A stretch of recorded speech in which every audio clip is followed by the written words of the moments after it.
Dito sa Papa Dudut Stories, ikaw ay hindi nag-iisa. Hello sa mga nakatutok ngayon, lalo na sa iyo Papa Dudut at sa mga taong bumubuo ng iyong programa. Isa sa paborito kong pastime ay ang pakikinig sa inyong programa, lalo na sa mga uploads mo tungkol sa pag-ibig at syempre sa horror. Ewan ko kung matatakot kayo sa kwento ko, pero isi-share ko pa rin ang naging experience ko na kailan lamang po nangyari. Actually, na-share ko na ito sa iba, pero gusto ko na makarating ito sa mas nakakarami pang mga tao. Nasa inyo na lamang kung paniniwalaan ninyo ang aking kwento. Papa Dudut, ako si Goya, pero mas kilala ko bilang Godeng o Moy, although mas preferred ko ang tawagin ako sa aking tunay na pangalan. Anyway, 22 years old na ako ngayon from Lower Antipolo City.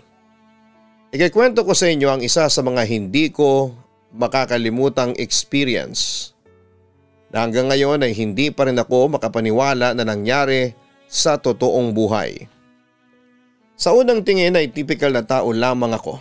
Kikay, mahilig sa K-pop, nakatutok palagi sa cellphone kasi laman ng social media. Pero Papa Dudut, when people get to know me, nagugulat sila sa kakaiba kong kakayahan. Oo, meron akong matatawag na gift. Bukas po ang third eye ko. Bata pa lamang ako ay alam ko nang ganito ako at habang lumalaki ako ay nasasanay na ako sa mga nakikita kong mga multo at iba pang mga nilalang na hindi nakikita ng mga normal na tao. Nangyari ang mga ito March noong 2021. Isang araw noon nang umalis yung mama ko, papunta daw siya sa Lamay sa Valenzuela. Lamay daw ng binatang anak ng kaibigan niya na namatay daw dahil sa respiratory failure. By the way, si mama ko lang ang kilala nitong namatay na to. Kasi never naman akong sumama kapag pumupunta si mama sa bahay nila. Hapon kami nang makarating ni mama sa bahay ng kanyang kaibigan kung saan ay nakaburol din ang anak nitong namatay. Pagpasok ko pa lamang ng house nila, ramdam ko na yung malungkot na vibe dahil halos lahat ay umiiyak sa namatay. Agad naman kaming sinalubong ng kaibigan ni mama at doon ay nakiramay kami sa kanya. Niyakap din siya ni mama habang umiiyak pa rin ang babaeng kaibigan. Then nag-ikot ako sa bahay nila at nakatawag sa akin ng pansin yung picture sa wall. Tinanong ko kung sino yung lalaki nasa litrato na sinagot naman ng isang babaeng kamag-anak ng namatay. Ito raw ay si Daniel Joshua. Pero mas kilala siya sa una niyang pangalan. Dahil dito ay naglakas loob akong sumilip sa kabaong at doon ko nakita na payapang nakahimlay doon si Daniel na para bang natutulog lamang. Ewan ko ba Papa Dudut, pero noong sandaling yon ay labis akong nakaramdam ng panghihinayang. Bukod kasi sa gwapo, si Daniel ay matalino at mabait din daw ito, sabi pa sa akin ng babaeng kamag-anak ng namatay. Muli kong sinulyapan ang mukha ng namatay at masasabi kong para siyang anghel. Siguro kung buhay pa siya ay magiging magkaibigan at magka-vibes kami sa isip-isip ko. Samantala gabi na kami nakauwi sa bahay. Pero Papa Dudut, sa biyahe pa lamang pauwi ay nakaramdam na ako ng kakaiba. Na para bang may nakatingin sa akin. May third eye naman ako at makikita ko kaagad kung merong multong sumusunod sa akin. Pero wala akong nakita noong mga oras na yon. Hindi ko na lamang yun pinansin sa pag-aakalang baka may naliligaw na mumulang sa paligid at ayaw nitong magpagambala. Sa kabilang banda, alas 12 na ng madaling araw na ako nakatulog sa aking kwarto. Mahimbing ang pagkakatulog ko at maganda naman ang napanaginipan ko. Pero bigla akong nagising eksaktong alas 3 ng madaling araw kasi may naramdaman ako sa katawan ko na humiga sa tabi ko. Hindi ko pa minumulat ang mata ko pero nagsalita ako. "Huwag kang tumabi dito. At ang likot mo sit ako habang naaaalimpungatan. Akala ko noon ay bunso kong kapatid yung tumabi sa akin kaya nagpatuloy lamang ko sa pagtulog. Mamayang kaunti ay may napanaginipan ako. May lalaking lumapit sa akin, nakangiti ito at bigla itong yumakap sa akin. Nung una'y nagtaka ako kung sino ang lalaking yon, kaya may pagpalag akong ginawa sa aking panaginip. "Bitawan mo ko," wika ko sa lalaki sa aking panaginip. Agad naman niyang sinunod ang sinabi ko at pinakawalan niya ako. Nagkatitigan kaming dalawa at doon ay unti-unting nag-sink in sa akin kung sino ang lalaki sa aking panaginip. "Daniel Joshua? Yung anak ni Tita Merly?" Wika ko habang na-recognize ko ang lalaki. "Pero hindi ba patay ka na?" Usisa ko pa sa kanya. Pero hindi siya kumibuhat, sa halip ay ngumiti lamang siya sa akin. Pagkatapos noon ay nakita ko siyang unti-unting naglaho sa aking harapan. Akala ko papadudot ay yun na ang huling makikita ko ang mukha ng lalaking yon. Ngunit mamayang kaunti ay bigla akong nagising ulit dahil hindi lang basta may tumabi sa akin. Bigla ring may humawak sa aking braso. Napadilat ako kaagad dahil sigurado akong hindi kamay ng tao yung naramdaman ko. Malamig at parang nagyayelo. Nakakakilabot. Agad akong bumangon sa aking higaan at dahil sa nakatagilid ako noon, kaya nilakasan ko ang loob ko na humarap sa pwesto kung saan ay nakahiga yung kung ano o kung sinong katabi ko. Parang humiwala yung kaluluwa ko sa katawan ko nang nakita ko kung sino siya. Si Daniel. Papadudot na gulat ako sa aking nakita. Naninigas noon ang buong katawan ko. Yung pawis ko ay butil-butil. Halos 5 minuto yata akong nasa ganung pwesto. Nakatitig ako sa kanya at habang siya ay nakatingin lamang sa kung saan. Ang daming tumatakbo sa isip ko noon, papadudot. Nakaramdam ako ng panghihilakbot. And at the same time ay curiosity dahil katabi ko ngayon ang anak ng kaibigan ni Mama na patay na. Pero alam mo papadudot, nagumpisang tumulo ang luha ko. Hindi ko alam kung bakit. Bigla ako nakaramdam ng pagkalungkot at sa hindi ko malamang kadahilanan ay nagawa kong isara ang mata ko. Nang dumilat ako ulit ay wala na siya sa tabi ko. Hindi na ako nakatulog noon hanggang sa sumikat na ang araw. Papadudot, maghapon kong inisip kung bakit sinundan ako ng kaluluwa ni Daniel. Hindi naman kami magkakilala. Ano ba ang nais niya sa akin? May ipapagawa ba siya sa akin para matahimik na ang kanyang kaluluwa? Sa sumunod na gabi ay mas mahabang panaginip na tungkol kay Daniel ang naranasan ko. Katulad ng dati, nakangiti lamang siya sa akin pero hindi siya nagsasalita. Pero bakas ko sa mukha niya ang kaligayahan. Nakaramdam na rin ako ng saya sa aking panaginip. Hinawakan niya ang kamay ko at dinala niya ako sa isang lugar na malawak, maliwalas na hardin. Sa malayo ay tanaw ko ang isang tila luma pero mukhang maayos na ancestral house. Pagkatapos noon ay may tinuro siya sa akin na groto. Nagpasya naman kaming dalawa na lapitan yon. Paglapit namin noon ay meron siyang kinuha sa likod ng statwa ni Mama Mary. Isang maliit na box. At ibinigay niya yon sa akin. Pero nang bubuksan ko na yon ay bigla na akong nagising nang may naramdaman akong humiga sa aking tabi. Pagdilat ko ay agad na bumungad sa akin ang digital alarm clock na nakapatong sa side cabinet. 3:00 ng madaling araw noon. Pagbaling ko naman sa aking likuran, si Daniel Joshua ang nakita kong nakahiga pero nakatingin lamang siya sa kisame. Hindi siya bumaling sa akin, papadudot. Hindi na ako natakot at sa pagkakataong yon, hinayaan ko na lamang siyang tumabi sa akin at muli ako natulog ng mahimbing dahil nakaramdam na ako na safe ako ng mga sandaling yon. Pagsikat ng araw maganda ang aking gising. Ewan ko ba pero ang saya-saya noon ang pakiramdam ko. At napansin niyo ng aking ina. Bakit ang saya-saya ng aura mo ngayon? May maganda ka bang balitang nasagap? Usisa ni Mama sa akin. Wala naman po, basta masaya lang po ako ngayong araw, sagot ko. Pero syempre hindi ko na muna sinabi sa kanya ang tungkol kay Daniel Joshua. Pagkatapos noon Papa Dudut ay masaya kaming nag-almusal ni Mama. Ngunit pagkaraan ng halos 5 minuto ay may narinig kaming mga yabag mula sa aking kwarto. Nagtingin lang kami ni Mama at naguguluhan. Kaming dalawa lang kasi ang nasa bahay ng mga sandaling yon. Si Papa ay maagang pumasok sa trabaho. Ganon din ang dalawa kong kapatid na 5:30 pa ng umaga sinundo ng kanilang service. Dahil doon ay nagpa siya akong umakyat na mag-isa papunta sa aking kwarto. Bagamat kinakabahan ako ng mga sandaling yon ay dahan-dahan kong binuksan ang pinto ngunit wala naman akong nakita. Pumasok pa ako sa loob ng aking kwarto para mag-usisa.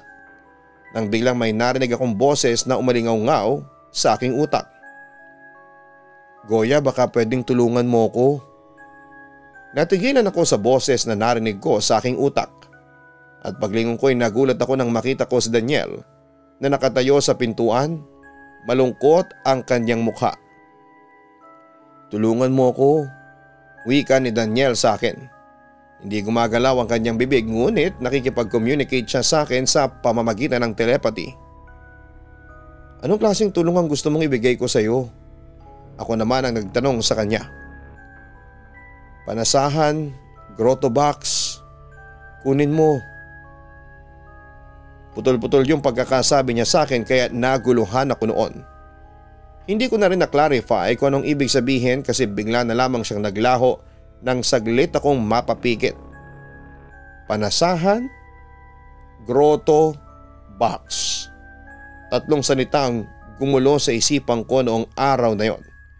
Ngunit bigla ko naalala yung panaginip ko na kasama ko si Daniel sa grotto at sa likod ng statwa ng Birheng Maria ay nagtatago ang isang maliit na box.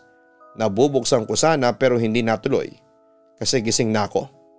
Kaya nung araw ding yun ay nagpa siya akong bumalik sa bahay ng kaibigan ng mama ko.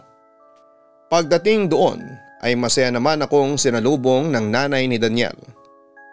Oo, nagluluksa pa rin sila dahil kalilibing lang noon ni Daniel. Pero sabi ng mama niya sa akin ay sinusubukan pa rin nilang maging masaya dahil alam nilang masaya na ang kanyang anak sa piling ng Diyos. Sumang-ayon naman ako sa sinabi niya. At pagkatapos ay nagtanong na ako kung may natatandaan silang lugar o bahay na may groto. Agad namang nagsalita ang mama ni Daniel na baka ang tinutukoy niya ay ang ancestral house nila sa Panasahan, Malolos, Bulacan. Pagkatapos noon ay nagtanong siya sa akin kung bakit ko yun na itanong sa kanya. Magalang naman akong sumagot. Inamin ko sa kanya ang tungkol sa aking third eye at sa pagpapakita ni Daniel sa akin sa bahay namin. Naniwala naman sa akin ang mama niya at humingi pa ng paumanhin sa akin dahil naabala pa raw ako ng kaluluwa ng kanyang anak. Pero ang sabi ko naman ay masaya akong makasama ang anak niya kahit sa sandaling minuto lamang. Nandito ba ang anak ko sa loob ng bahay namin? Usisa sa akin ang mama ni Daniel. Lumingon naman ako sa paligid at doon ay nakita ko si Daniel na malapit sa amin mula sa kusina. Nandito po siya tita, inform ko sa kanya. Pagkatapos noon ay naiyak na ang mama ni Daniel. Anak, kung nasaan ka man ngayon, sana'y matahimik na ang kaluluwa mo. Huwag kang mag-alala at tutulungan ko si Goya na magawa ang huli mong habilin. Tandaan mo Daniel, mahal na mahal kita at proud ako na naging nanay mo ko. Aniya. Dahan-dahan namang hinawakan ni Daniel ang balikat ng ina. Hindi siya nagsalita bagamat alam kong mahal na mahal niya ang kanyang ina. At pagkatapos noon ay nagbihis na ang ina ni Daniel para sumama sa akin papunta sa kanilang ancestral house sa Panasahan, Malolos, Bulacan. Ilang oras din ang naging biyahe namin dahil traffic pero nang makarating kami, napahinga ko ng malalim kasi yung kanilang ancestral house ay kaparehas ng bahay na nasa panaginip ko. At mula sa gate ay natanaw ko ang groto. Agad naming nilapitan ito ng mama ni Daniel. At tulad ng sa panaginip ko ay sinilip ko at kinampa ang likod ng statwa ng Birheng Maria at doon nga ay nakita ko ang isang maliit na box na eksaktong-eksakto sa panaginip ko. Nang buksan ko yon, nakita ko ang isang kwintas na tila gawa yata sa ginto tapos ay may nakalagay na note doon na ibibigay niya ito sa kanyang soulmate. Napangiti lamang ako. At pagkatapos ay binigay ko sa mama niya ang box kasama ng kwintas. Sa'yo yata niya binibigay yan Goya, wika ng mama ni Daniel. Sa akin po, hindi ako makapaniwala noong sandaling yon. Sa palagay ko ay ikaw ang gusto niyang pagbigyan. Hindi siya magpapakita sa iyo kung hindi para sa iyo yan, aniya. Pero paano po niya ako magiging soulmate hindi naman po kami nagkakilala noong nabubuhay pa siya. Ngumiti lamang ang ina ni Daniel. Malay mo nung araw na dumating ka sa burol ng anak ko ay narealize niyang ikaw yung matagal na niyang hinihintay. Sabi pa niya sa akin. Nung nabubuhay pang anak ko ay napaka-romantiko niya. Palagi niyang sinasabi sa akin na kapag nagka-girlfriend siya, ayun na rin ang babaeng pakakasalan niya at magiging asawa hanggang sa pagkamatay niya. Dagdag pa nito. Samantala dahil na rin sa pakiusap ng ina ni Daniel at dahil na rin siguro sa realization ko na baka sa akin nga ibinibigay ni Daniel ang kwintas, ay nagpa siya akong kunin na lamang ito. Pagkatapos noon ay nagpasalamat ako sa ina ni Daniel sa tulong na ibinibigay niya sa akin na ma-fulfilled ang huling hapili ng kanyang anak. Sa kabilang banda, kinagabihan ay nagpakita si Daniel sa akin sa panaginip at doon nga niya kinumpirma sa akin na sa akin niya talaga ibinibigay ang kwintas na yon. Hindi man kami nagkakilala noong buhay pa siya ay naramdaman naman naming pareho na gusto namin ang isa't isa. At sa panaginip kong yon ay niyakap ako ni Daniel ng mahigpit at nagpasalamat siya sa akin. Gumanti rin ako ng yakap sa kanya. Pagkatapos noon ay masaya siyang nagpaalam sa akin. Sabi pa niya sa akin na sa wakas ay matatahimik na siya. At yun nga papadudod simula noon ay hindi na nagpakita sa akin si Daniel. Pero simula ding yon ay isinama ko na siya sa aking mga dasal. Hindi man kami naging magkakilala at magkaibigan noong nabubuhay pa siya pero sa puso ko ay ramdam na ramdam ko na mahalaga siya sa akin. Sa ngayon, papadudot ay magdadalawang taon ng patay ang aking kaibigan. Nasa akin pa rin ang kwintas na ibinigay niya sa akin at paminsan-minsan ay sinusuot ko yon lalo na kapag umaalis ako. Iniingatan ko talaga yon, samantala ay naging close ko na rin ang ina ni Daniel at parang anak na rin ang turing niya sa akin.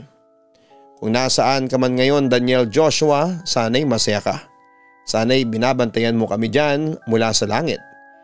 Hindi man kita nakilala noong buhay ka, pero may kung ano sa puso ko na nanghihinayang kung bakit hindi man lang tayo nagkaroon ng chance na maging magkaibigan noong nabubuhay ka pa. Miss ka na ng family mo at miss din kita. Dalawin mo naman ako minsan, pero wag mo akong gugulatin ha. At yun nga papadudot, hanggang dito na lamang po ang pag-share ko ng aking kwento.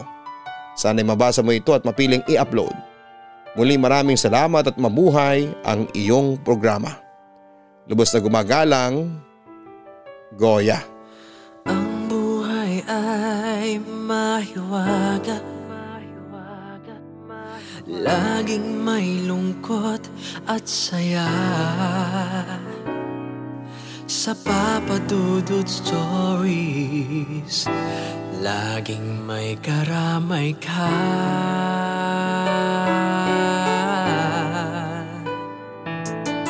Mga problemang kay bigat, dito ay pakikinggan ka. Sa Papa Dudut Stories, kami ay iyong kasama. Dito sa Papa Dudut Stories, ikaw ay hindi nag-iisa.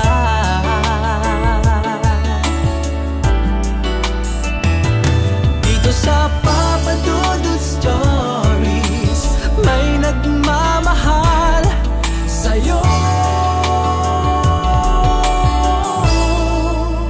Papa Dudut Stories, Papa Dudut Stories.